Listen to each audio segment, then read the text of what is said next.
Hi, this is the last of our sessions about puppetry before you sort of settle down and finish your report to be handed in on the 5th of May. So, just puppetry, they're the ones that we would have done in class had we been able to be, but we've just followed that pattern. So, we've done Bunraku, was the first one, and then we looked at object theatre, and this time it's large scale puppetry, which is a whole different aspect of puppetry. Really, it's got different kind of purpose, and I really wanted to talk about that. And there's a question on this first slide. This: does puppetry work well in telling truth to power? And is it a question? I think it does. I think that's what puppetry probably does best. So I've kind of answered my own question.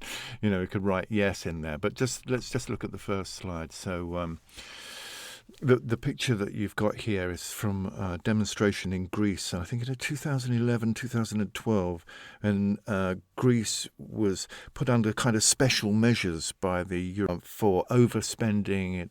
It was considered that it didn't have due control over its budgets and its economy, and that it was a drain on resources, and that it was being, if it wanted to be part of the European Union and remain there, then it would have to toe the line.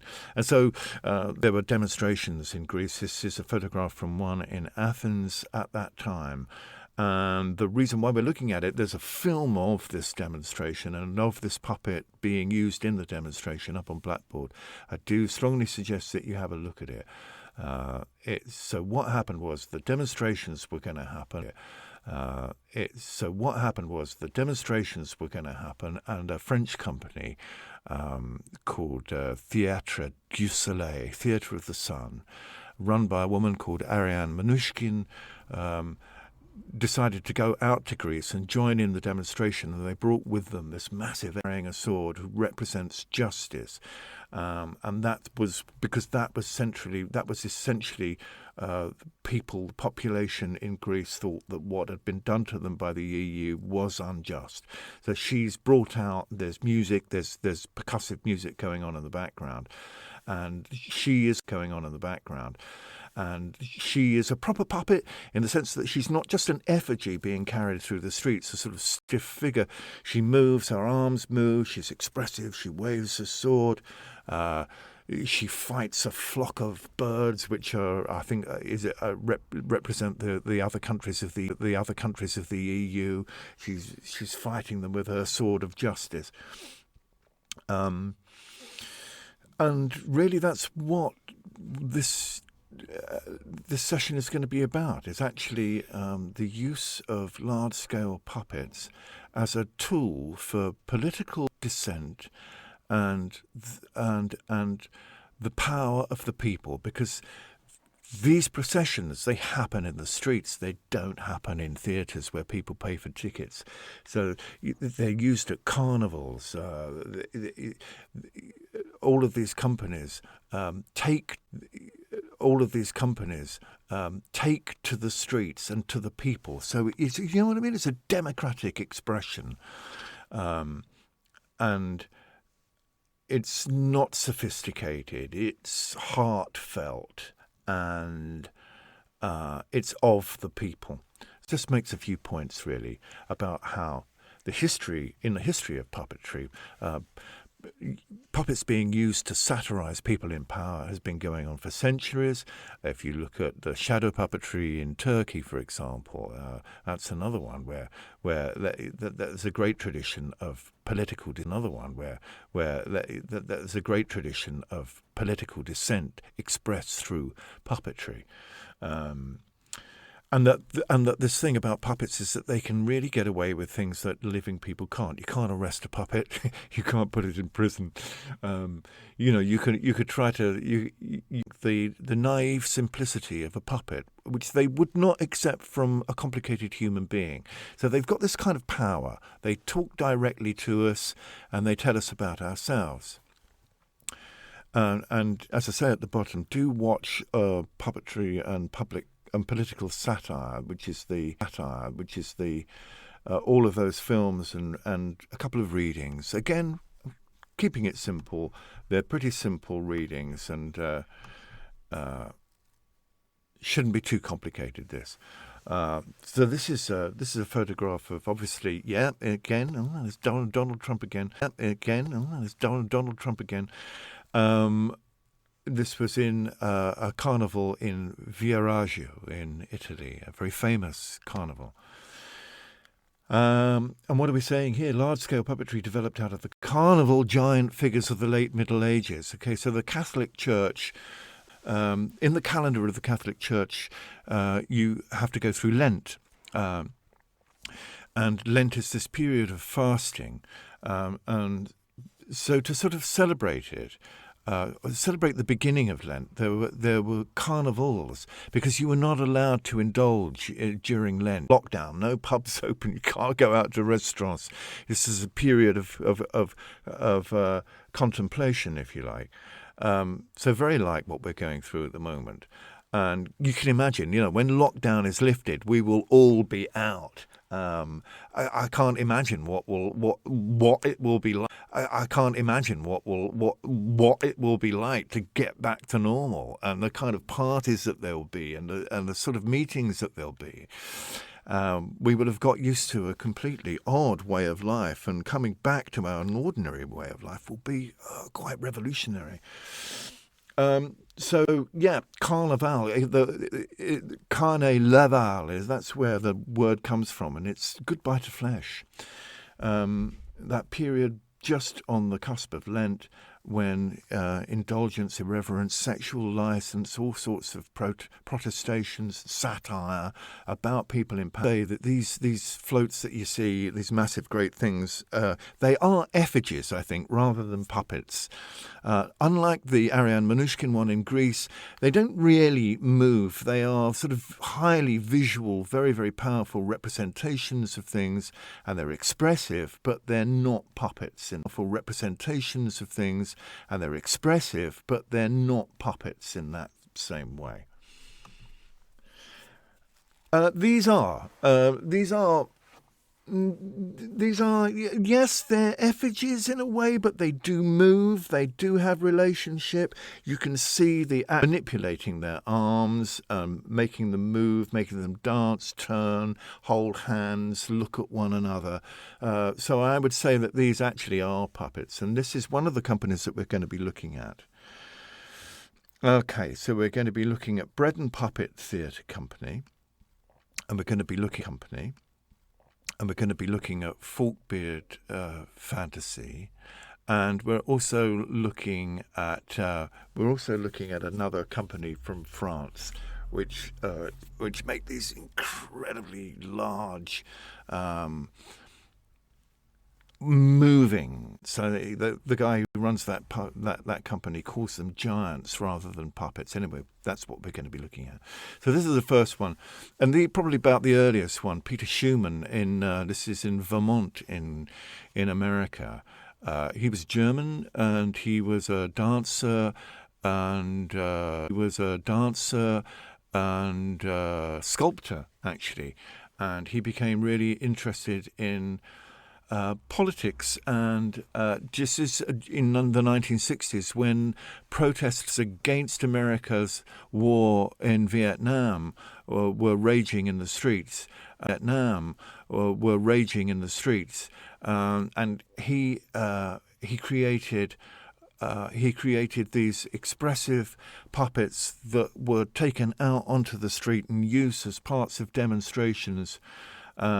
And they were expressions of revolt, belonged to the people. They are not expensive. They're not lavish. They're quite crude in some ways, but that's part of their appeal. This is not a sophisticated kind of expression of puppetry. These are ordinary. I think that's why it's called Bread and Puppet Theatre. If you go to one of the Bread and Puppet do's, they're always going to be outside, and they cook bread, and they give out this bread, and it's free. So they give out bread to the people, and the show.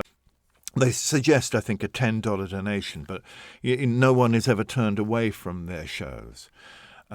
So he and his partner, or his wife, actually, Elko, who's also from Germany, they created these. They worked with communities, with children, and they created children, and they created shows, and they've been doing that for ever since 1963. The company's still going. They collected a lot of the stuff that they made and they put it in a museum. There's a special museum for their stuff.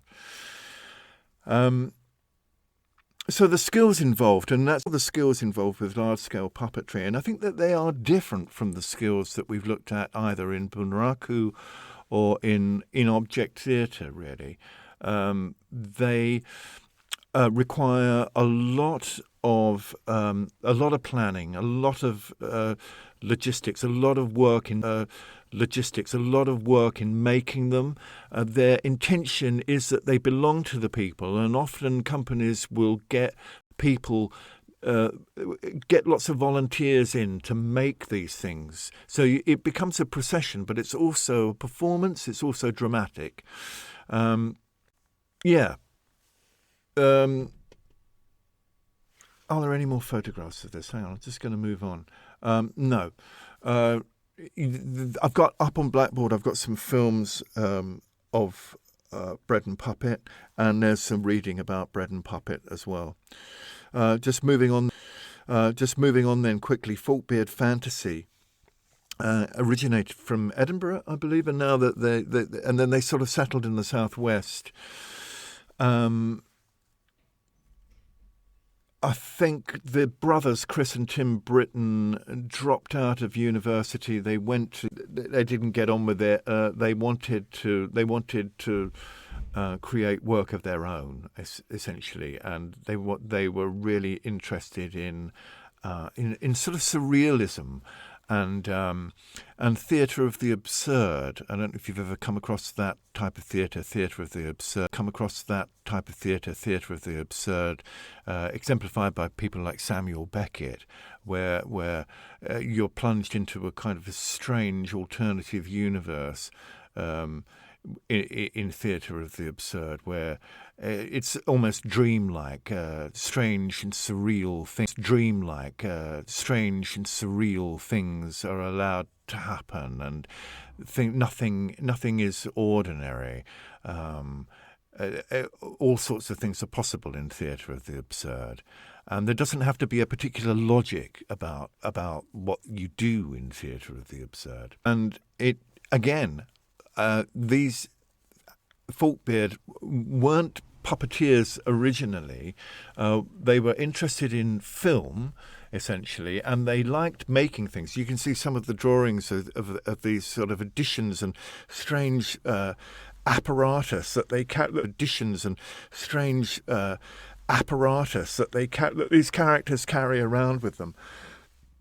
So they were into distorting the human form and adding things to it, and then they gradually got into puppetry. They were banned from the Edinburgh Festival for all time, from the Edinburgh Festival. It's a very, very hard thing to do. I had to look long and hard to actually find out what they did. What they did was that they left it wasn't that bad, really. They left a dead fish on a lectern in a school, like in a school assembly hall where the headmistress or headmaster would stand up and talk to the pupils. They left a dead fish on there, and this doesn't seem like much of a crime, but they were banned. But they did reappear in Edinburgh in 1997. So they were an alternative kind of art form, and they wanted to be an alternative art form. Let's just move it on a second. It was when Penny Saunders joined the company in 1980, and she brought with her these incredible skills of large-scale puppets, large-scale puppets or dummies sometimes. They weren't hugely sophisticated. The teddy bear is quite a sophisticated one, and we'll see some of the other things that she makes. But she was really, she was in ever since, and she's responsible for. She made herself responsible for running the lighting and the sound, and making props and puppet making, because this is a very, very small, tight company.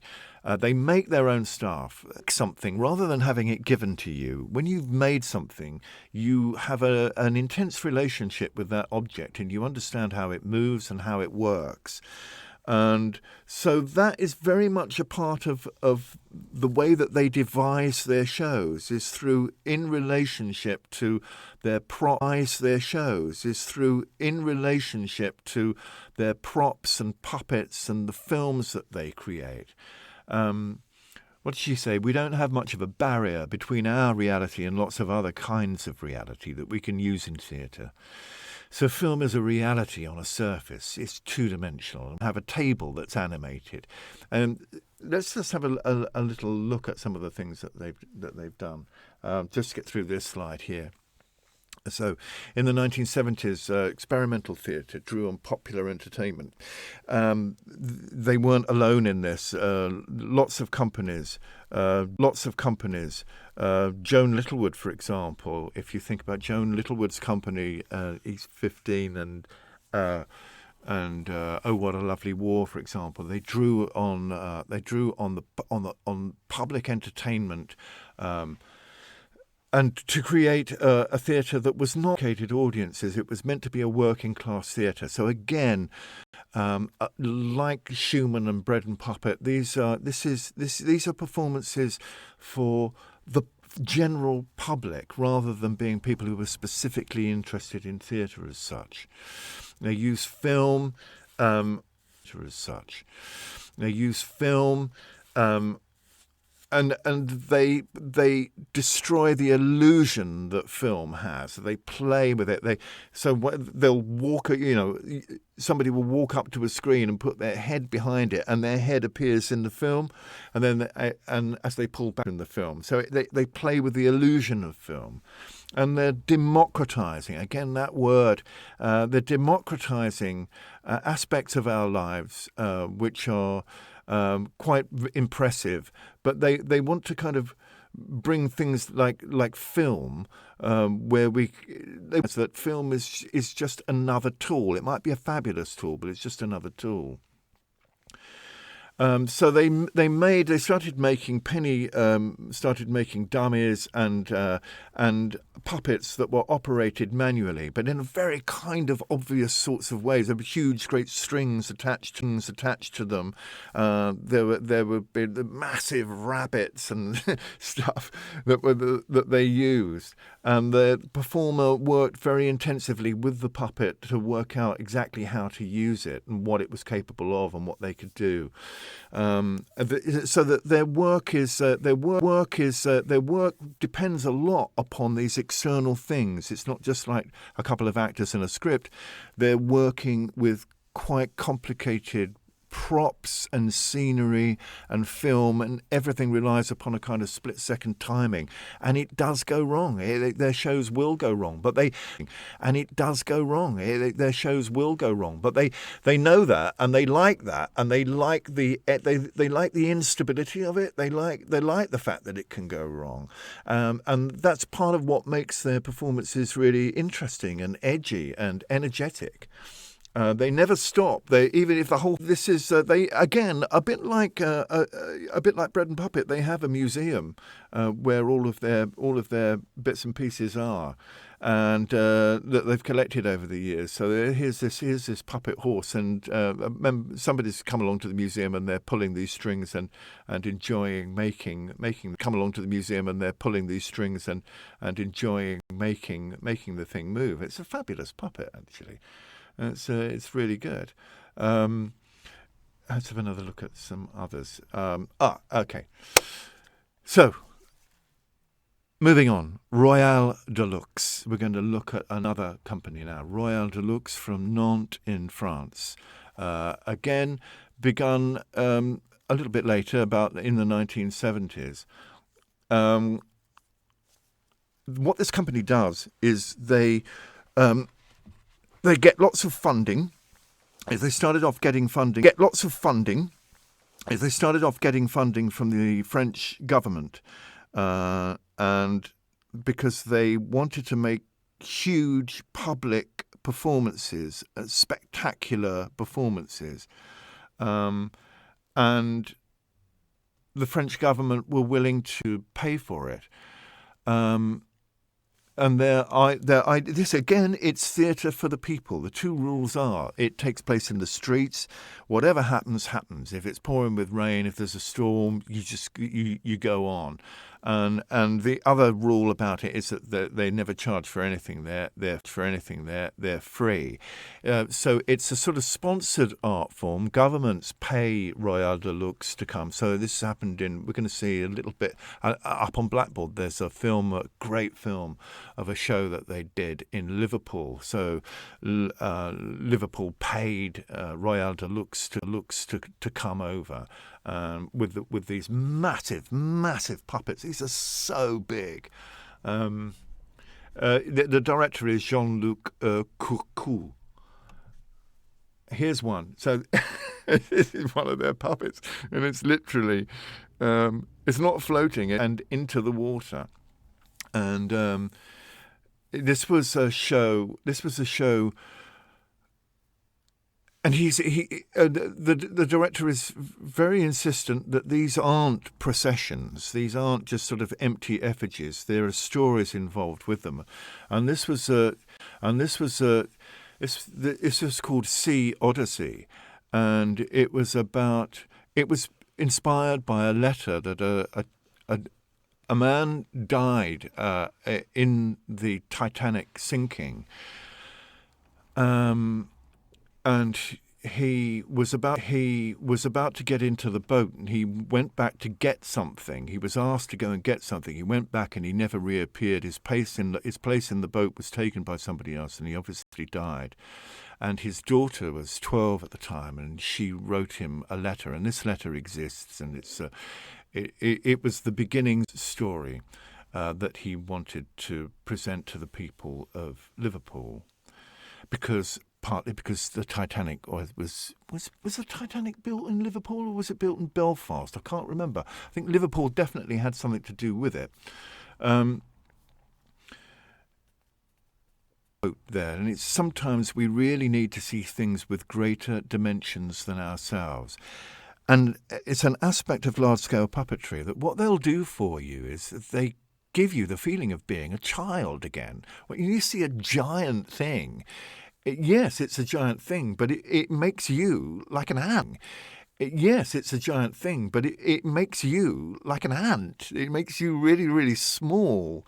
It reduces you to the same kind of awe at the world that we used to have when we were very small. Our mums and dads we could hardly massive, and as we grow up to become one of those things, we lose contact with that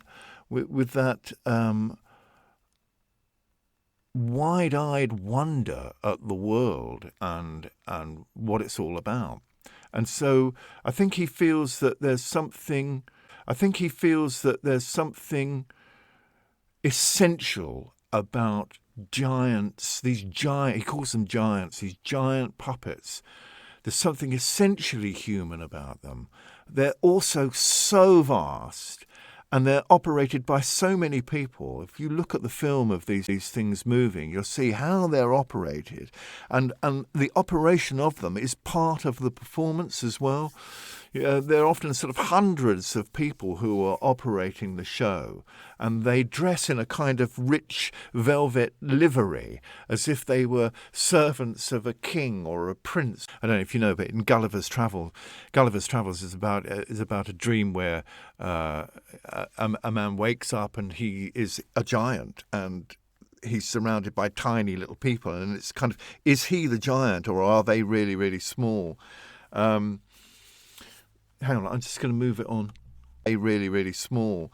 Hang on, I'm just going to move it on. Okay. And this is very, very quick whiz, isn't it, really? But hopefully you will have been through the session, and this is just a reminder of some of the things that we would have talked about in the session with you, which are in us, and go out there and meet you all. This was from a show, Pinocchio. It was National Theatre, and it just exemplifies that thing of the strangeness of it. You would have thought that Pinocchio was going to be the puppet, but Pinocchio is a, and it's everybody else is a puppet. It's a real actor. It's us. It's our representative as a human being looking at these massive things. Okay. So that's it from me, really. I'm going to come out and I'm going to set up something for us to talk about today. And I hope you've enjoyed this. And I hope it's not too boring. There we are.